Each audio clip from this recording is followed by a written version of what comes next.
This is Ion Sullivan. I am Mike McGuire, your host, joined today, as we are each week, by the chairman, Rob Doherty. Happy July, Rob. Hey, July's almost over. Thursday, it's over. Thursday, July is in the books, as they say, and we are aiming toward shoveling snow. Ed McAndrew's probably ordering salt as we speak. Let me tell you right now, I will take a cool 48-degree day, some brown leaves blowing in my yard, over 95 degrees any day. I suppose, but we know what the days will get shorter. Yeah. Our wives will head to Florida. Wives will be in Florida. Where it'll be 95 degrees. Yeah. And we'll be here. Well, I do go down a lot, to be fair. So. Right. So and by the way, you should do that. Well, we're going to try to do that a little bit more next year. So we can check in with Carl down there and see how he's doing. Neighbor Carl. No, not son Carl. Neighbor Carl. Son Carl. We check in with anyway. But we're not out of the summer yet. And a big vote yesterday in the legislature. Well, the funny thing about that is that, so I'm on that automatic, I get all the resolutions that pop up, and I didn't see it on there. Wow. I'm like, okay. So I'm watching the meeting, mind my own business, like I usually do. Right. And they, call, they call it, right? And they call the... So for the benefit of our audience, we're talking about the tax cap. We're talking about the tax cap, okay? If you're a regular follower of Ion Sullivan, you know that we talked about a week or so ago what the tax cap means and what the effects will be. And well, as predicted, here on Ion Sullivan, they were going to break the tax cap. Right. They have mismanaged the county's finances so badly. I predict 10 to 12% tax increase this fall. We're gonna get into in a few minutes what that's going to mean around people's kitchen tables. I mean, if one thing is going to mean the kitchen tables will have more room for people's hands and elbows than it will for their dinner. Oh, I mean, between them jacking the trash, costs up, and if you live in a village, you're seeing it big. Okay, if you have it picked up at your household, it's big. There's talk about closing 6 or 7 transfer stations throughout the county. Wow. So some people manage their garbage. You take like a town like Highland, up in Rockland, Coshecton. Neversink. Neversink runs their own, and so does the town of Bethel. Oh, right. Okay. I thought you were talking about how people plan their weekends around the trip to the transfer station. Correct. And as you know, if you're running for office, that's where you want to be. I mean, that's where you want to be. You bump into a lot of people there. But so some people, manage their garbage expense to $10, $12 a month, right? Right. But now you're going to have $50, $60 a month pickup charge. In addition to tax cap is overridden. Tax cap goes up. Your electrical costs are going up. It's all through mismanagement. It's incredible. So let's drill down on that a bit. Okay. Walk our audience through exactly how that happened. We noted there was a resolution. Okay, so there's a resolution, so it goes on. So there was so it's a roll call vote. So you have to find out how every individual, all 9 legislators vote on this, and they all have to vote. Okay. They can't refuse to vote. And let me just put in parentheses right now. In 4 years that I was by your side every step of the way, and by the way, for people like Greg Goldstein, I'm quite proud of that. So you never negotiated for votes. Never. But never you once. always had a sense of where the 9 people were. Well, I mean, going into the meeting. If you constantly communicate with people, you pretty much know where people are going to be. Some people surprise you. Roll call votes are tricky. Okay, I'm going to tell you why. Because there's rules in the legislative. The way the legislature's run, there's rules, about 45 rules, I believe. They may have changed 1 or 2, and maybe there's more or there's less, whatever.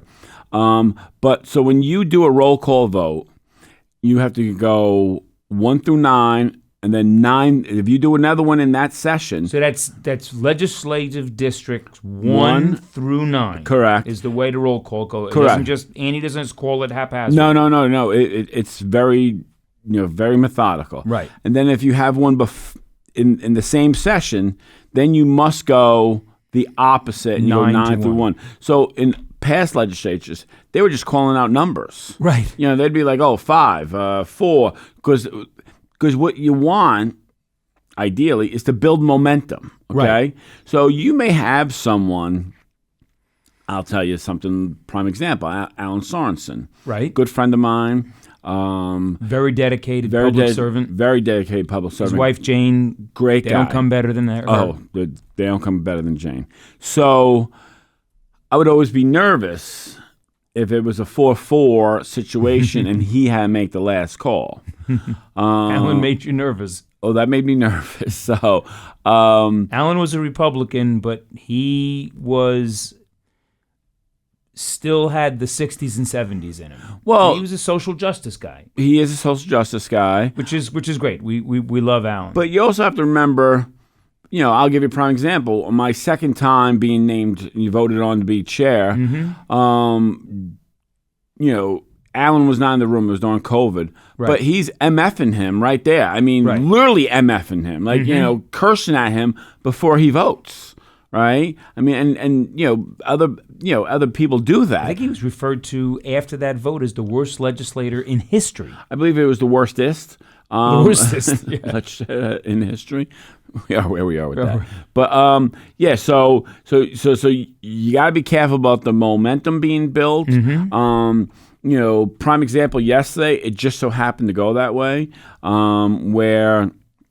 So they on this particular vote, they started on 9, right? So Terry Bernardo goes first. So Nikki, who is number 3, right? He did not want to vote to break the cap for political purposes. Right. Okay. He thinks that they need the money, and there's other ways to obtain the money, but you need the money because you've wasted a lot of money. That is the main issue. Right. Is that they're even in this position. Right. Okay. When we sit here and we talk about, the fund balance going up, one of the things, giving out, fair raises across the 8 unions, what they don't talk about is the money in reserve that we built up. Right. Okay. So when I got there, we had 2 weeks in reserve. When I left, so with the government, so let's say another COVID came and no money came in. When I left, there was 2 months of money in reserve. And again, for the benefit of our audience, as you navigated, you and George and Josh primarily, Mike Brooks, of course, navigated financially through COVID. You didn't throw your hands up and wait for the state or the federal government to throw you a life ring. No, so as you know, because you were right there every time, I would say this constantly. No one's coming to save us. Right. We have to make decisions on our own here. And I remember getting into kind of like Tom Hanks in the movie where he's got the volleyball. Oh yeah. Jacob, what movie is that? Castaway. Yeah. And so I didn't see the movie, but I understand the concept. Right. So Ira Steingart, who I like personally, but politically we had differences. Right. And by the way, he's doing a great job, on the IDA. Yep. So he always wanted to break the cap to give us another option. And I would always say, I'm not even calling that a vote because it's never an option to break the cap. Right. We have to figure out another way. Okay? And just like the folks in their homes. Correct. You can't sit around the home and say, well, geez, our checking account is overdrawn. And I don't know how that is. I still have checks left. And so I'm just going to walk into the boss tomorrow and tell him that he was going to give me a 2% raise, but now I need a 12% raise. I need a 12% raise. Life doesn't work like that. It does not. So, I said we have to manage, within our budget. Right. Now, you have to remember the reason why I came to office was because the previous legislature had overspent their revenues 4 years in a row. And the leaders of that legislature are still there overspending. Oh, they're still there now. They're still there now. Yeah. I mean, if you put up a graph, it would be stark. Gosh. The term before Rob Doherty, Rob Doherty's term, and the term after Rob Doherty, it would be stark. Trust me when I tell you. I mean, I was vilified, but the chaos is still going on. Let's get that one straight. Okay. Oh, sure. I mean, it's still going on. The yelling and scream still going. That's what happens in these things. Okay. People get emotional about stuff. Yesterday, Nadia Rice cut the microphone off on 2 separate people. I thought they were allowed to talk as long as they wanted to talk. Absolutely. We don't like this 3-minute rule. Yeah, we don't like this. Which, by the way, we voted on unanimously, but we don't like it. Correct. She shut people down yesterday. 2 people down yesterday. Yeah. But anyway, so cut the mics off the whole deal. Not so easy sitting in that center chair. It's a little different ball game. It's a little different ball game. Yeah, it's easy throwing stones. It's easy to throw stones. Okay. Move into the glass house, it's not so nice. Yeah, exactly. So, but I got stuff done. She's not getting anything done. Correct. And by the way, her chairmanship is brought to you by Tom Bowes and Greg Goldstein, Well, who threw 3 Republicans overboard so that we can get her into office. Well, because they wanted more of their idea of the Republican ideals and values, which apparently is tax and spend, because they wanted Dick Coombe, who was kind of their mentor.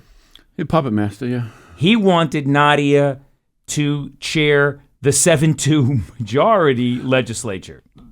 Dick Coombe and I had a huge falling out over. He wanted her to be chair when it was a 7-2 Republican majority. Right. And I'm like, I didn't come here to sit around. Okay, Right. I came here with an agenda. I articulated my agenda, and I meant it. Okay, Right. and that was the beginning of the end for me because they started working against me. Oh, you weren't cooperating. Greg Goldstein said that, flat out said Rob would not cooperate. I would not cooperate with giving subleases. I wouldn't cooperate with stopping, buses that have transformed this county, Right. So someone's business could thrive. I wouldn't cooperate with a lot of wink and nod stuff, right? So I got elected for the people of Sullivan County. I was here to help them, okay? Right. And a 10-12% tax increase does not help the people of Sullivan County. No, especially on the backs of some of our villages and towns that are also having double-digit increases in tax. Yeah, and some of it is mismanagement in the village and towns, and some of it, there's no way they can get out of the way of it. Well, but that's the mismanagement at the state level. And Correct. Where are our state representatives to say you are crushing people in my community? You don't see any of that. I mean, I get New York, the way it's set up. New York City is the tail that wags the dog. I've got it. And New York City is looking like they may elect an absolute communist to be the mayor. Communist, you're correct. But New York, the upstate counties are being crushed. And even as minority voices, I'm not hearing our senators upstate, not just Peter Oberacker, or our assemblywoman, our newly minted assemblywoman. I haven't heard her yelling and screaming about what the state is doing. She's not gonna. She's not gonna. She's gonna hand out some grants that they give her, some money that they give her, and that's gonna be the extent of it. And ignore it. Because her paycheck's the same whether she busts her hump or not. See, and this is why a guy like a Mike Martucci doesn't work in government. Correct. Right? Because he was there for the people. Correct. And he worked hard, and he didn't look at you as a Democrat or Republican. I remember there was an incident down in Mamakaten one time where an elected Republican went after Mike Martucci for standing at the time with the Democrat elected supervisor at a day camp, right? That was for kids of Mamakaten, Right? And he had funded it through the state office, and the guy was incensed that Mike's like, I'm here for their constituents too. Of course. I mean, we get it, but see, Republicans get mad when you do that, which is your job. But when it's done to us, they're bad guys. I mean, Right. That's the point. You got to bring that divide back together, right? And they're not doing that. the one, yesterday the people that voted against it were District 9, Terry Bernardo, District 7, Joe Perello, and District 3, Salamone. Right. All three of them voted against it. Amanda Ward, unfortunately, voted for it, and I'm sure she has her reasons. And one thing we don't see in Republican or conservative politics is the concept of sticking together. And one of the important things, I was having this discussion last night at dinner, is people like to say, I don't vote for the party, I vote for the person. Well, that's great. You vote for the person who will never get anything done, because the way our legislative systems are set up in Albany, in Monticello, and in Albany, and Washington, Albany, and Monticello, is by party conferences. Correct. And so if you believe fundamentally that the government needs to be limited, needs to limit their spending, and needs to fundamentally provide us with roads and safe streets, fundamentally, and education, then you need to vote for Republicans, because if they are out of the majority, none of those things can get done. And if you believe in the Democrat values, then a lot of the social justice issues. I mean, are there Democrat values anymore? Well, there's not. I mean, they're all over the place. They're all over the place. If you believe that that your daughter should have to compete against men in collision sports, and if you believe in high school sports, if you believe in the state of Connecticut, there were women who missed out on scholarships. That they were the top runner in their school for 4 years running, and then they lose the championship to two brothers, right? Who were born guys. Correct. And folks, at the risk of upsetting some people, a man cannot become a woman. Cosmetically, they can look like a woman, but they can't become a woman. This doesn't happen. Once a male goes through puberty, they have a distinct physical advantage. Correct. Over a female. Correct. And it's distinct. Their bones are thicker, their muscles are bigger, their lung capacity is more. There's the insertions of their tendons on the bones is different, so they have better leverage, which gives them better jumping ability. I mean, equal. I'm not saying that there isn't superlative female athletes that can compete against men, but on a level playing field, your typical high school junior, male and female, the male is going to have better athletic ability. It's not even close. It's not even close. It's not even close. I mean, you had Division I athletes at the college level that refused to play in volleyball games because it was dangerous. It's dangerous. They were breaking noses. Yeah. So, but if those are your ideals, then you have to keep those conferences in power. That's the problem in Sullivan County, is that you had the people at the top of the Republican Party, Greg Goldstein, Dick Coombe, Tom Bowes, Gary Moss, that did not share Republican values. They were Chevrolets trying to tell people they were Mercedes. Well, here's the thing about that, is that on July 28th of 2023, Greg stands up in front of the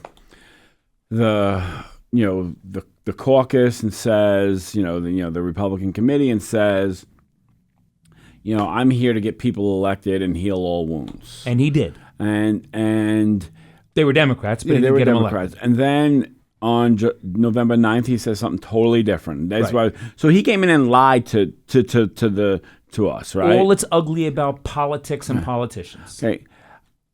I don't mind working with the other side of the aisle. You worked very well with them. I have no problem with that, okay? What I have a problem with is if we're talking about seats, right? And whether it be, a supervisor seat, a committee seat, whatever. The deals that Greg and Tom made, we lost the seats every time. Every time. We lost the seats every single time. And that goes back to even Greg's first reign over Republican politics. Greg has never, ever, except for from July 28th of last year, of 2023 to the end of the year, because that was what was given to him. Right. He has never been in charge of a Republican-led legislature. And he's never gotten one elected, certainly. Well, he never got one elected. No. And he wouldn't, because, see, it's about power for themselves. Right. They're not working for the people. They're not working for ideals. Correct. When even though I'm very conservative on money, yep, I'm not so conservative on some social issues. Look at the work that you did for the water and air in the county. Well, the funny thing about that is we put money aside. We made sure that there was money it was funded in the 2024 budget for, so that people could test the water, the lakes and streams in their townships. They reallocated all that money. Right. They got rid of all that money. The Democrat-led legislature took their money and then got rid of it and used it somewhere else because they were spending money so fast so that, you couldn't, towns and organizations like the Smallwood Civic Association, prime example, right. Okay? But, in the town of Bethel, the Civic Association is just that. It's a self-funded organization. Right. Right? And it's pretty much predicated on mountain lakes, mm-hmm. right? I mean, that's kind of the gig, right? And so the way, White Lake Brook goes into it, and where you can't fish, by the way, on Tuesdays. On Tuesdays, I'm not allowed to fish according to my deed. Right. But I can motorboat. You can motorboat. Okay. So, there's other water sources coming into our water source, right? Mm-hmm. So we want to test that. We self-fund that now. Right. Right? But I had put money aside so that not just us, any township could have applied for a grant and they would have been granted the money, and then they could see where their waterways are, right? Because you can't attract people to fresh air and fresh water if neither one is true. Correct. Right? And you probably spent more hours in 4 years on the rail trail project. Well, which again is an environmental project. Okay, so I worked well with now Lieutenant Governor Antonio Delgado. Very close. He was congressman at the time. He gave a Republican-led legislature $1 million grant for Fallsburg, so we could put together 15 miles of the rail trail. I mean, we've had many conversations with other people to get easements and such so that we could build out the rail trail. I mean, in total, we had over 50 miles of rail trail, that came in under the umbrella during my time. There's still a lot of work to be done there, but people don't understand that, that the stuff gets done. You always don't see it. You went to Senator Schumer to try to get yes, I did. $50 million correct away from their plan to shut down the economy of Sullivan County for about 10 years by adding a third lane on Route 17, correct. which was certainly something that was supported by Mark Baez. He can't create jobs any other way. Well, he'd create guys working on the highway, but he would shut down the rest of the economy with the Partnership for Economic Development. So we're clear. So from exit 116, which is the beginning of our county, correct? Okay, that's to Bloomingburg. To 104, it's 18.4 miles. Over 12 of those miles are already 3 lanes. Right. Some of them cannot be 3 lanes because there's a huge mountain there. Okay, correct. I mean, and unless you want to. Well, there's a little town called Rock Hill. Yeah. Well, no. Even when you come up the mountain and then you're at the top of it from 116, there's a huge mountain going down. Right. And that's 2 lanes there. Okay. Unless you're going to build that up, which would be 100. That's the Bloomingburg into Wurtsboro. Yeah, correct. Yeah. And then you go down into Bloomingburg, right? And then you start back up. And then it goes back to 3 lanes again, right? Then you get into the town of Rock Hill. You'd have to wipe out half of Rock Hill to expand it to 3 lanes. So when they sit there and say that, I sit there and say, you really can't anywhere. It's a very small area that you can. Most of it is already 3 lanes. And the only time we see traffic jams now is when they're doing construction. Let me tell you, I drove a truck for my own business for over 20 years, going from New York City, and I don't care what day of the week it was. Right. Monday through Saturday, winter, summer, fall, whatever. Once you get past exit 120, it's over. It's over. It's over. Unless New York State, in their infinite wisdom, is doing road work, which they could do at night, during the day. It's over. I mean, you're on a pretty clear path at that point in time. It's seldom that you get caught in traffic. And the original study had it going to Pine Bush, the Pine Bush exit, right. And then I think that's 119. Right. And then after that, I think it's actually Circleville. It takes you to Pine Bush. Correct. Right. Yeah. So they kind of, after that they were like, fine. And then and Baez pushed to expand it because that's the only way he can create jobs. Correct. And then who was the push for composting? Because that's also, you might argue, is a traditional Democrat value. So I pushed for the composting. It took us 2.5 years to, so New York State says that they want you to compost, you want you to do all this stuff, and it took us 2.5 years for us to get our license. So so that our audience understands the backstory, we're going to take you into the behind closed doors. The DEC meets with us early on in your administration and says we really need to stop putting trash in the ground, creating methane gas. It's very dangerous to the environment. And we agree. And we agree. Yeah. And we really want to see counties start with a composting program. And we say yes. And you said, I'm all in. And it was really the intersection of traditional Republican values and more environmentally conscious values. Correct. Because not only does it help the environment, which is very important to you. Correct.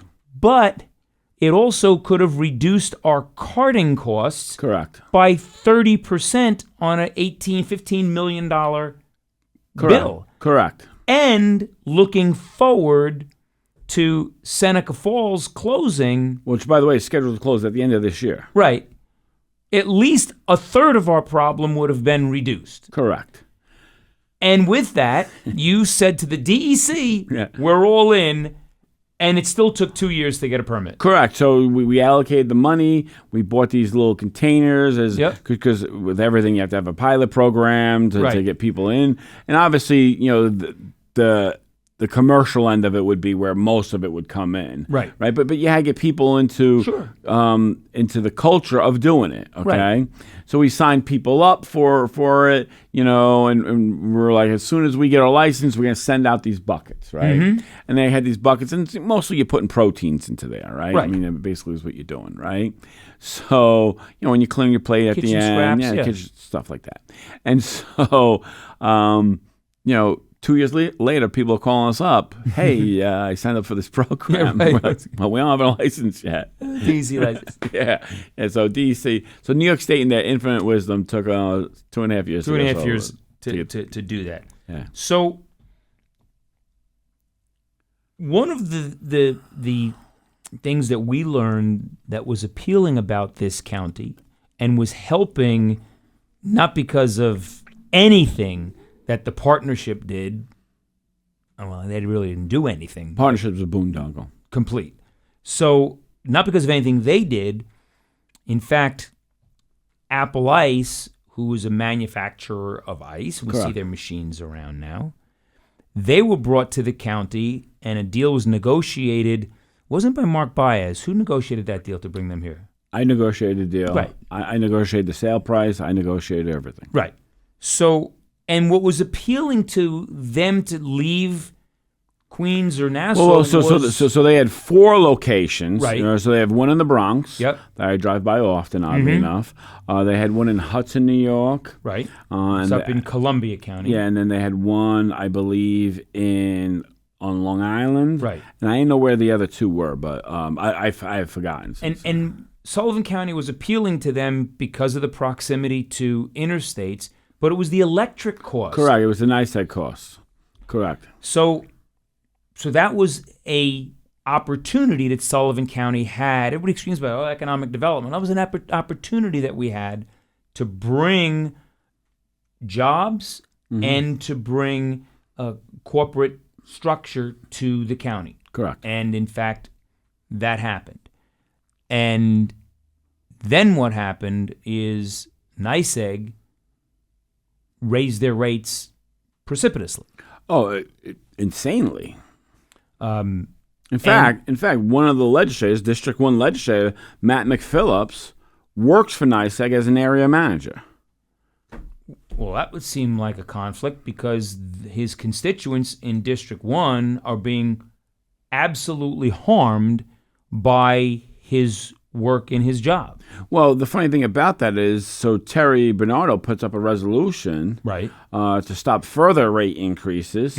Okay, and so the resolution goes out, and as you know, the legislators get the resolution on Fridays. Several days before Right. The public sees it, and questions get asked or don't get asked, and then they say, "Oh, we're in the dark." But meanwhile, they've had the thing for 4 or 5 days already. Okay, Right. The public doesn't see it till Tuesday afternoon for Correct. the Thursday Correct. meeting. But the legislators have seen it since Friday. Right. Okay. Or had it since Friday. Doesn't mean they've seen it. Yeah, doesn't mean they clicked on it. Matt then takes that information and gives it to his Mid-Hudson counterpart, who then writes a nasty letter to... So he takes private information, which no one can see it but 9 legislators Not at that released to point. the public yet, so that the legislators can You know, see where they are, Correct. And talk to commissioners, get information. he takes that private information and sends it to his counterpart in the Mid-Hudson region, and then that guy turns around, Fox in the henhouse. and writes a nastygram against Terry Bernardo. She presses on, but the one thing that you find funny about that is that guy Dylan, I forgot his last name, he worked for Cuomo. The area person here is Matt. He worked for Aileen. And then you go through the rest of them, and they all worked for someone on the Democratic side of the aisle, Right. in the state of New York. Remarkable. And so this is an inside You game. think you think that's just a coincidence that NICEAG is lined up with the Democratic leadership in New York State? And then Kathy Hochul changed everyone on the review board, and they all worked for other politicians. It's an inside game against the people. Of course. You're being jobbed. And who pays the bill? Well, I don't know who's paying these bills. I have to tell you, so my normal bill was like $300 and change. I got a bill the other day for $1,284. Yeah. And the delivery charge was 3/4 of the bill. Right. Yeah. That's where they My get average bill, and just my wife, like you, just my wife and I living in the house, my average bill is 2.5 times what it was when we had 3 boys taking 6 showers a day. Correct. Because they'd get up in the morning, then they go to practice. On TVs, on on games. whatever. Yeah, correct. Hot tub, the whole bit. Yeah, correct. Yeah. Yeah. And now it's 2.5 times Correct. what it was. I Well, guess, so, I yeah, guess so- Bodie so- and Piper must be using a lot of electric. So just so you know, like we predicted, your taxes are going to go up by 10 to 12%, and it's all through just mismanagement. So, okay, so when we take away, what our audience needs to understand is there is a constant recruiting game going on to bring people to an area.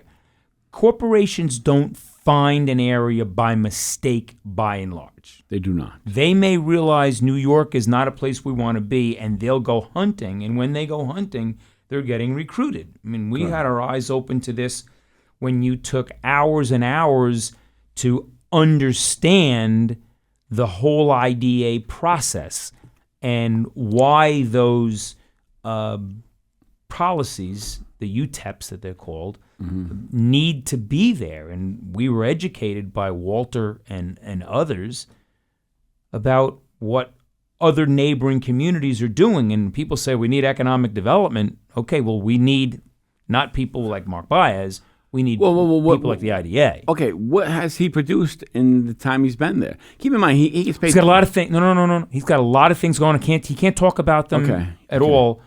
And he hasn't been able to talk about them for now 6 years, but he's got a lot of stuff going on. Okay. He's paid $13,000 a month. Has for over a decade. Takes credit for everything under the sun. Correct. Okay. Takes credit for the casino. Correct. Okay. Takes credit for the water park. Correct. Which was part of, the original plan with the casino. They had to build the water park. That wasn't a mistake. Correct. I know for a fact that there was a certain attorney that worked for the IDA that did almost all the negotiation on bringing that casino here. Meeting with the leaders down in Manhattan. Yeah, that is correct. I know that for a fact. So, and keep in mind, it's the same partnership who gets $100,000 a year, right, to build the workforce. And when it was formed, the idea was that the county would seed them with money to get them going, but that over time they would become less reliant on county money and more independent and able to be self-sustaining. Would you be shocked if I told you that District 1 legislator Matt McPhillips' wife works for the partnership and his committee gave the partnership $100,000? Well, I mean, for 4 years. Well, my wife routinely tells me to give money to different people. I understand, but it's not a conflict of interest to my constituents that put me in office. Correct. It's not shocking, but it's disturbing. Correct. That. Like when you're offered your committee assignments, right, and you ask for certain committee assignments. Sure. Well, my wife works over here. I should say no to this. Correct. I should say no to this at all. Here's a guy that works for NYSEG, but also is on the planning committee, right? And his father works for NYSEG. Correct. So, it's a family affair. Correct. And economic development, okay? So there's a huge conflict here. And then his wife reports to him in committee. So she uses her maiden name. Right. And then stands there and reports to her husband as the chair of the committee. Interesting. Okay. And no one sees anything wrong with this. And the beauty here is that this isn't a political stump speech. No. You're not in office. I'm not in office. No. We're just taking a look at this factually. Well, this goes back to the whole point, is that the costs of the county are soaring. Okay? You have Matt that votes for the tax cap, to go over the tax cap. Yep. This is Matt who works for NYSEG, and your electric rates are going through the roof. This is Matt who voted for the garbage increase. Okay? Right. When you need to take that big of a bite out of the apple. Okay? This is Matt who's misspending the money. Right? Granted, he's not doing it alone. He needs other people to vote with him. And it's Matt who favors giving some of the county's revenue to the towns. You would be broke. Right. Okay. Let me tell you why that's a bad idea, and that'll bring us into our labor issue. That's what we want to talk about next. Okay. So this is why this is such a bad idea. Okay. The average town worker in the county of Sullivan makes more than their counterpart in the county. Okay. So the average town guy makes more than the average, the person who does the same job in the county. Clerks, secretaries, all that, they make more money in townships than they do in the county. Okay? If you give that money to townships, they're just going to pay. Now, we all know how you get a job in a town. Right. You're either related or you're friendly with or something like that. Sure. Okay? It's not you go in and fill out an application and they're like, oh, you're the most qualified. We're going to give you the job today. Right. It doesn't work like that. Okay? Right. We're going to just pay those people more. And then that's going to shrink our pool on the county level. Which we went through when we were in office. Correct. We went through a period of time when we were in a friendly war with BOCES. Correct. Poaching each other's employees. Correct. You know? And that's how it works, Right. okay? So now they're asking for money, Mm-hmm. okay? Meanwhile, I just want you to understand that Danny Sturm has been the supervisor of the town I live in, the town of Bethel, for 18 years, and we've never broke the tax cap, never one time, Mm-hmm. and we have healthy fund balances. So it can be done. I mean, we're a mid-sized town. Right. You know, we're not one of the big three. You don't have a lot of corporate presence in Bethel. No. So, but it can be done Right. through shrewd management. It can be done. Of course. Okay, by not handing out money to your family members. But management isn't crisis management. Management is taking a look at what your strengths, your weaknesses, your opportunities, your threats. Mm-hmm. Where do you see yourself in 5 years, and starting down the road now? Correct. Not figuring out how to drive from New York to California, and you wait till you somehow find yourself in Western Canada and saying, "Oh well, we better course correct here." Yeah, You know, correct. that's not the way it works. So if the county gave money to townships, all you would have is a very high paid town workers. Right. That's all you would have. You would shrink the pool of available workers in the county, but then what's going to happen? Then the county needs workers. Right. So then they're going to have to pay over what they normally pay for the same workers. And how do those workers get paid? You get taxed. Right.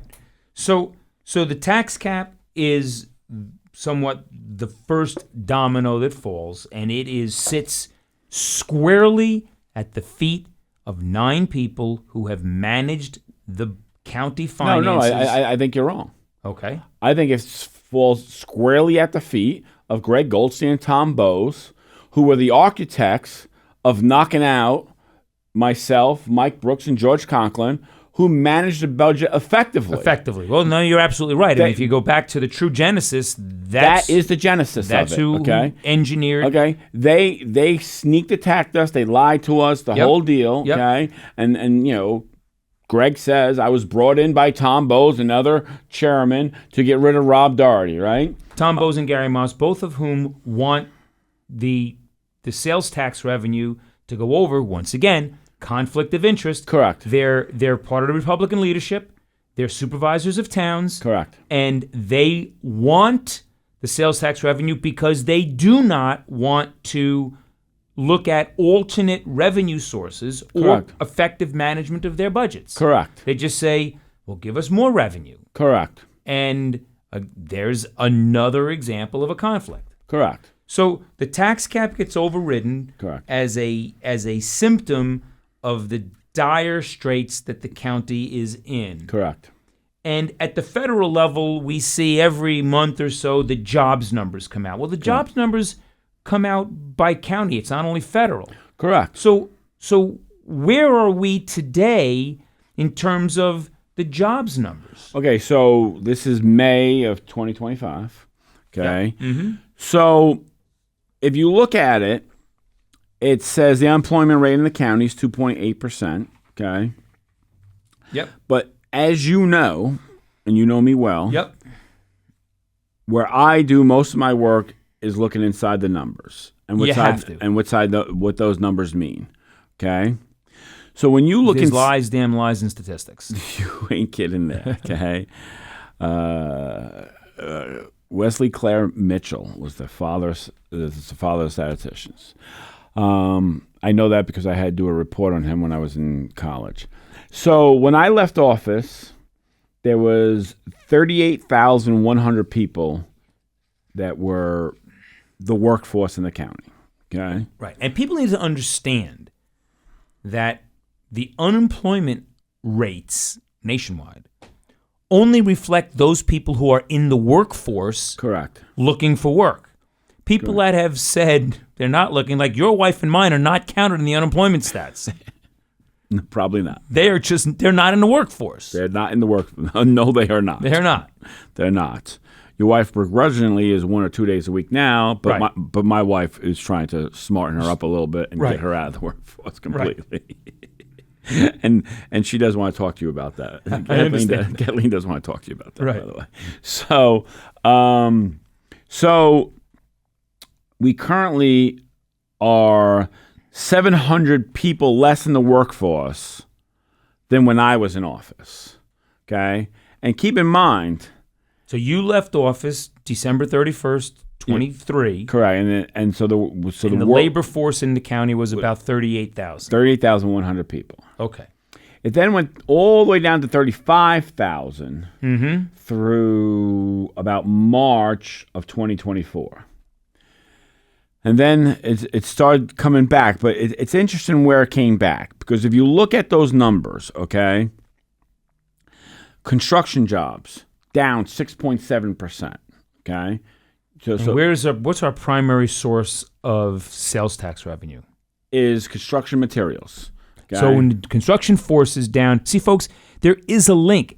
When construction jobs are down, it's probably because there's less construction being done, which means we're collecting less sales tax on construction materials. Correct, and which is going to lead to more problems down the road. Correct, because now we're overriding the tax cap at today's revenue. Correct. Well, if the revenues go down, folks, expenses don't go down with the revenues. Expenses stay the same or go up. Correct. So our revenues, this is a harbinger of what is to come, which is reduced revenues. And that's going to happen next year. Is going to be worse. Right. Okay? Because they don't see the forest through the trees right now. Okay? Well, because they only look to the end of their nose. Correct. Well, that's funny because an employee that works in the county said, it's so sad that they came in with, all these ideals, but in the end, they're just out for themselves, is what she said to me. So it's funny. So construction's down. The treasurer's office yesterday was quite upset about the spending patterns of this legislature. Well, it is what it is, right? So construction's down by, 6.7%. But here's the good news. You ready for the good news? Yeah. Government jobs are up by 6.7%. Well, there we go. So blue collar, hardworking people going to work every day, those jobs are down. But don't worry about it. Government has expanded because now you have a whole set of people that just got into office that are now hiring their friends and family at your cost. And again, folks, the problem with having an overweighted economy with government employees, and I mean, we always have been a heavily weighted government employee community. Government employees, we're not just talking about the good people that work on our roads and bridges. We're talking about teachers. We're talking about people that work in the government center, people who work for the towns, people who work for the villages, correction officers, law enforcement. Correct. Those are all government workers. Well, folks, how do government workers keep up with increases in the cost of living? Well, they negotiate raises. Correct. And how are those raises paid for? With your tax dollars. That's correct. It's not what happens in private industry where they sell more products, they make more goods, they send them to market, and the market bears the cost. When it's government that's growing, it's you bear the cost. Correct. So that becomes a problem in an overtaxed community because, again, what's coming down the pike is more taxes. Oh, it's going to happen again because they're not paying. Again, the partnership was paid and has been paid for well over a decade to create a workforce, but the workforce is shrinking. Correct. Okay? Yeah. Correct? I mean, the workforce is shrinking. Okay. And the part that is expanding, here's the other part that's expanding. And this is what gives them their great rate. It's called private education. Okay. Right. Parochial schools. Correct. So we're all adults here. And let's talk about And this we're both products of parochial education. Correct. So it's not a problem. Okay. So was there any new schools built that we know of? I think Catholic school closed. Catholic school closed, right? So, we know that the yeshivas are growing. Yeshivas are growing. And that's where these jobs are being created. They're being created in the yeshivas. Right. Okay? So as that population grows, they're hiring in their own community. And okay? look, we got some deep, close friendships with the good people in those communities. This is not a knock on those communities at all. But the reality is, because of the nature of their teachings and their culture and their religion, they're not hiring you or me to work in those schools, to teach. I don't think any of us know how to speak Yiddish. Correct. Okay? And that's just, this is not a knock on the community at all. At all. But you know, the legislature shouldn't be jumping up and down saying, oh, look how great our unemployment rate is. Right. Your largest growth avenue is happening in something that you don't control at all. At all. I mean, it's a byproduct, you know, of anything that you're doing. I mean, you did not influence this one iota, okay? Not one iota. In fact, in a lot of townships, they're trying to stop and put moratoriums in place to stop this community from growing. And the construction that we're seeing is largely those parochial schools and the support buildings for those schools that are built within that community. So even to that extent, we're not attracting new Doherty or McGuire families that are coming in, building houses or whatnot. Not at all. And we're perfectly happy to be attracting our good neighbors in the religious community. That's not the point. The reality is that the numbers are way worse than what they would like us to believe. The harbinger's here. Yeah. You're going to see this shortly, okay? Yeah. So then you look at, you know, what Sullivan County, the Catskills, is historically known for. Tourism, hospitality, right? And we've had members of the current legislature that fought ferociously against your plan to divide the monies that we generate for tourism and go in two different directions with the events side and the traditional. What the SCVA does basically is marketing stuff, which is important, which is good. And you were vilified for that. Correct. But it appears once again you were able to look a couple years in advance, because what's happening with our tourism situation? Right now, hospitality, 2 years in a row, hospitality, leisure hospitality jobs are flat. And that's with a casino, a major, and a water park. A casino and a water park. Correct. That are certainly major additions to the county. So there's zero growth in hospitality jobs in this county. Zero. Okay. So what? I mean, we probably could have done a zero without spending $3 million with the SCVA. I mean, what are we doing here? Yeah. But they're the experts. They know best. Well, once again, I sit there and I ask myself the same question: are they looking at the same stuff that I'm looking at? We said it from 2020. Later today, I'll be on Interstate Route 80 heading to Ashland, Ohio. Yeah. Why am I going to Ashland, Ohio? Because there's an event there that'll bring about 250,000 people to Ashland, Ohio. Wow.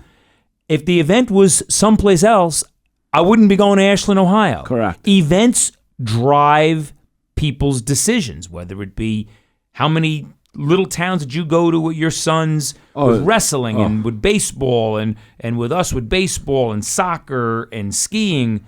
We wouldn't be in these towns if the events weren't there. Correct. And that was your idea to Correct. supplement what the SCVA is doing. And now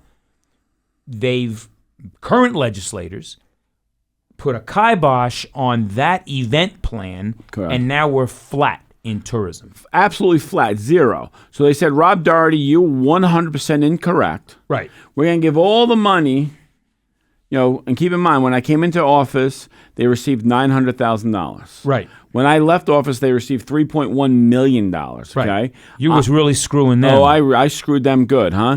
Then for 4 years, I complained that your job and our contract states you're here to market everybody, not just your members. Right. And so the new president comes in, and what does he do? Does away with membership. Right. Everyone in the county is a member. Oh, wow. So Rob Doherty was right, okay? So then I said, let's create a fund to create events, Right. okay? And John and Deb down in Highland, Right. Conways. Yeah, the Conways, great people. They, created an event. And then a whole facility. Correct. And took it off of the county's burden to operate their. We're talking about Fort Delaware. Yeah, folks. correct. And then they created the fish event that they have down there, and that became very popular. And the SCVA tried to get involved in that, and again, you got to create events. Okay, so everything I said. I know you can't look into the future because we've been told this. We've been told that by the Ken Walter, who's the expert. The expert on everything. Just ask him; he'll tell you. Right. I was 100% correct on that as well. Correct. 100% correct. Correct.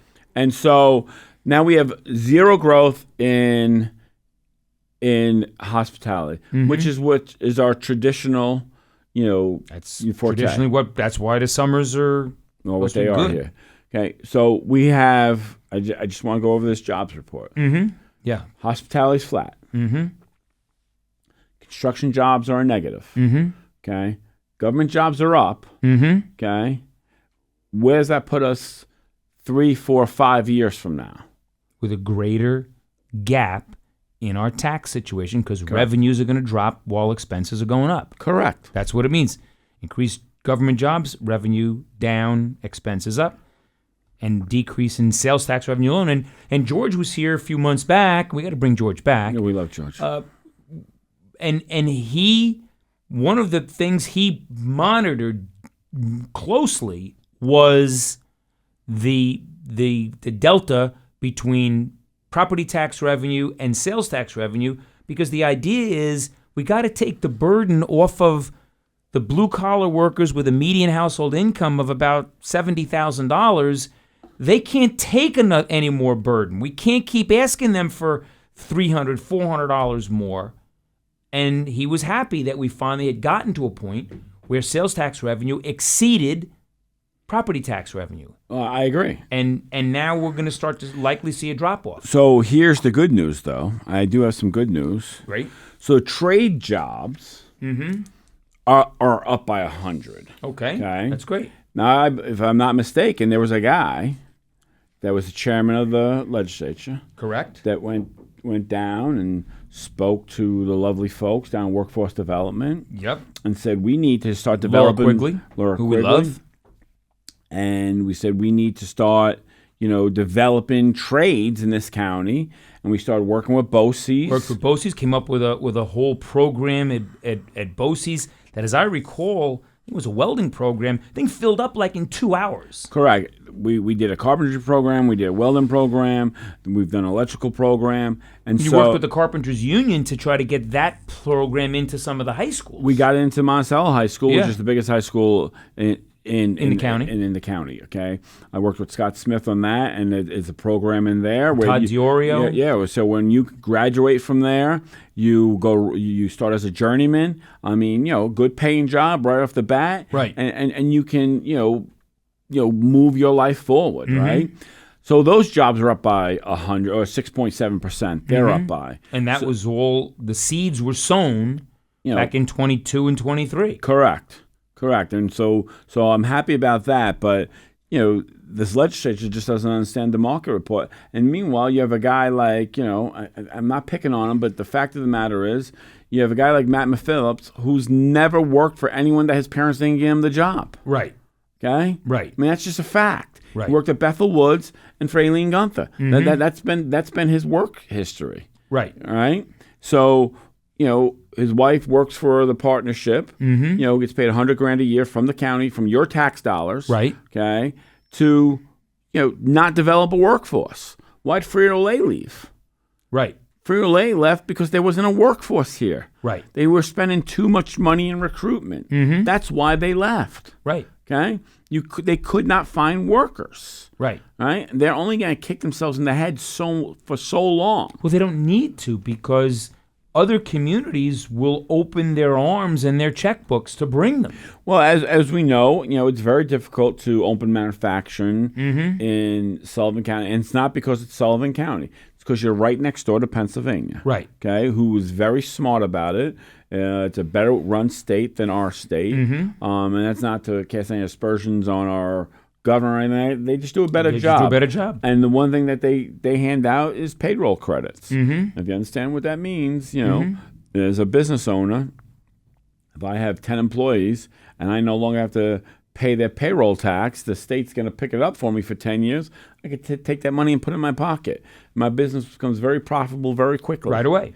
Right is away. Important because the transition costs are high. Very high. So it helps the transition costs. There's one more area that I wanted to talk about, and we'll certainly delve more into the jobs report, and we'll keep our audience up to date, because this is not the kind of stuff that the county puts out press releases about. They do not. So we need to be aware of these things. Now, for 4 years, I had a root canal every Thursday morning. Every Thursday. And there was one particular individual who was passionate about the adult care center. Correct. And she's now a legislator. Yeah. But not only a legislator, but because of her passion, because of her commitment, and her mom was there, your mother-in-law was there, close, dear friends of mine were there, and we want the elderly to have dignity. And, correct. My mom and dad lived to very late into their 90s, and they were able to stay at home because my sister is a occupational therapist, and she could care for them, and they both passed in their home, are surrounded by family. So we understand that. We understand that we want dignity, and we thought when the legislature went through the process of privatizing or attempting to privatize our nursing home, that we were going to get increased care.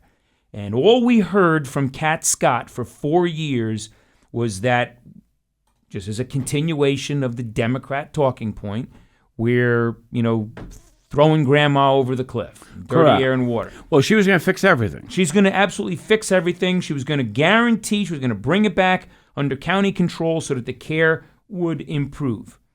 And now we've got a Department of Health and Human Services health report on the nursing home. Okay. And we're 19 months into Kat Scott's management of the nursing home. Well, that's good that it's 19, because I'm going to tell you something.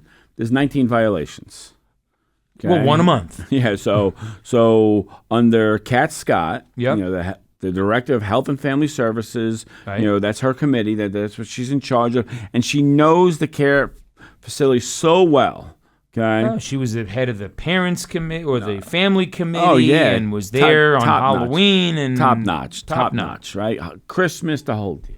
I believe I donated to some of those that stuff, personally. Okay.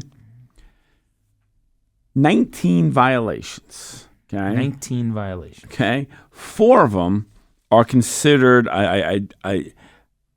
They're called actually harmful. Right. Okay. Actually harmful. I mean, you don't need to say anything else, right? So, the place, according to this DOH report, right? This is not the Rob Doherty report. No. This is from, you can go Department on. of Health and Human Services, Centers for Medicare and Medicaid Services. Correct. You can go on their website and pull up the report. I mean, that's Correct. where I got it from. Correct. Okay. There's still accidental hazards in the hallways and general areas. So in 19 months, we have not cleaned up, hazards that people can get hurt walking through the hallways there. This is Right. Kat Scott. Kat Scott. Who's going to fix it all. She's going to fix it all. Okay. She actually, folks, she went to Albany. Correct. Now, I don't think she's ever gone to Albany, maybe she has, to lobby the state to try to help our Medicaid situation and our health care costs with NYSHIP. No. But she went there to torpedo the application of the operator of the nursing home that she played a role in selecting. Correct. So we have residents falling, hitting their head, staff not properly trained on mechanical lift. We have people with cognitive impaired that did not have proper supervision while eating. This all happened under Cat Scott. Now, this is not a dispersion on the workers there. No. We understand that people go there because usually they cannot be treated at home. Right. Okay. And we understand that, and they have a very difficult job. It's very stressful. But Cat Scott was going to fix all this. Remember? She stood there with signs. She had signs and everything, right? She made up signs, and she had protests, and they had parades around the remember all that government center. Yeah. I mean, she was passionate about this, and she was going to fix it, and it was going to come back under county operation because that was the problem. But now you're in charge of it, so, Kat, 19 violations. You're the problem. Clearly, she's the problem. Right. Right? And now, that didn't happen under Nikki Solomoni. No. I'm going to tell you why this is going on. Because they lied about what the state of the facility beforehand. Of course. That's what they did. They lied for political purposes. They lied for political purposes. And so now it's still going on there, okay? We don't have George keeping an eye on the budget. We don't have George keeping an eye on the budget. But what we do have is accidental hazards, residents fall and hit their heads, staff not properly trained on medical. I remember when they got rid of the LDC, and she was so proud of herself for getting rid of that and engineering that. And she says, and the operator currently owes, has been operating for 3 years, and they owe the county $8.3 million.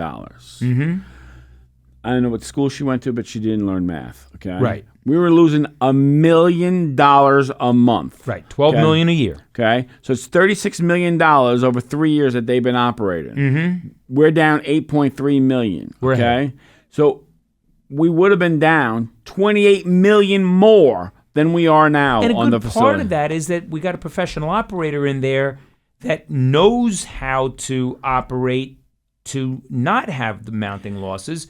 But it's people like Cat Scott who have tied their hands by not letting them take over the facility and operate it. So they're waiting for them to make a huge investment. But Cat Scott, it was you that went to Albany to torpedo their application so that they would not get a certificate of need, or CON is what it's called. That's a permit to operate a nursing home. Correct. And it was Cat Scott that created that problem. Correct. 3 years ago. But now we have 19 violations. Right. 19 violations. Jacob's waving at you. Yeah, I know. Either he wants to say hello to you or he wants to shut us down. He's reminding me that Tom Hanks starred in Castaway. Yeah. What was the name of the volleyball on that there? Wilson. Yeah, good job. So Cat Scott, it's a little different when you're up in that chair, right? Oh, yeah. It's a little different ball game. Well, because when your objective is to get elected rather than to actually govern, they've achieved their objective on November 7th of 23. And they have no desire to govern. They don't want to govern. They have no desire Governing is hard. Governor's long hours. Long hours, and it's hard. Correct. So folks, we today we tried to shed some light on this whole tax cap and what it means around your kitchen table. We shared with you the jobs report, which we will keep an eye on. I know that Rob keeps an eye on it regularly. And just circled in to take a peek at the nursing home and how Cat Scott is doing. Folks, we don't do this for partisan purposes to try to disparage the work that's being done. But when people ask for your vote, and then 19 months in, we give them a report card, they own their record. They are what their record says they are. So a lot of these people did not have a record before. Most of them didn't. Okay. Now they have records. Right. Okay. And they're not good. They're not good. Okay. They have a failing job report. They have, increased costs on every aspect of people's lives. Right. Come tax time, when your school tax comes out in September, which I'll pay probably 2 years down the road, but when they get that bill, they're going to be sitting next to an electric bill that's going to be close to the same amount. Correct. Okay? And they're going to have to Unless you're in the Village of Liberty. Yeah. And then they're going to have to make a decision. Yeah. On which bill to pay. Which bill to pay. Okay? They won't be able to pay both bills. Right. And it's because this legislature just doesn't care. They care about getting elected. That's all they care about. Correct. Okay? That's the game. Get elected. And they're getting elected, and they're getting wealthy while doing it. Correct. So that, Rob, takes us to, once again, the end of what I think was another informative episode of Eye on Sullivan. For our audience, we hope that you enjoy it. If you disagree with us, if you agree with us, leave us a comment.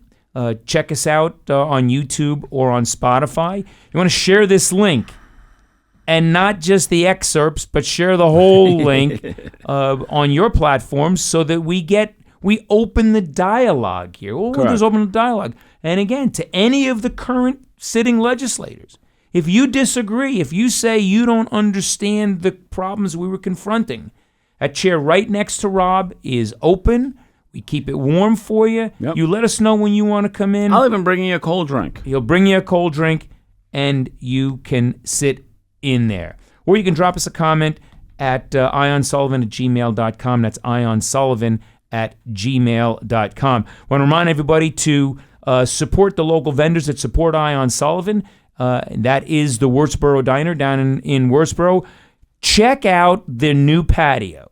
Yeah. They've removed the old heating element from the middle of the dining room, opened up a beautiful doorway to go out to the patio. So come on down there, and you can tell Rob what's on your mind, because he'll be there most of the time. I'll buy you a cup of coffee. He'll buy you a cup of coffee. There you go. What could be better than that? So support the Wurtsboro Diner, because it's the Wurtsboro Diner that helps bring you Ion Sullivan. Whether you agree or not, let us know. And as I said, again, share that link. And if you're watching us on YouTube, which most people do, we want to be sure to smash that like button. So, folks, on behalf of the chairman, Rob Doherty, I am Mike McGuire. We thank you for joining us for this episode of Ion Sullivan. We'll be back next week with another edition of Ion Sullivan. Stay safe in the water. Stay safe on the highways. Enjoy the summer. Enjoy Sullivan County.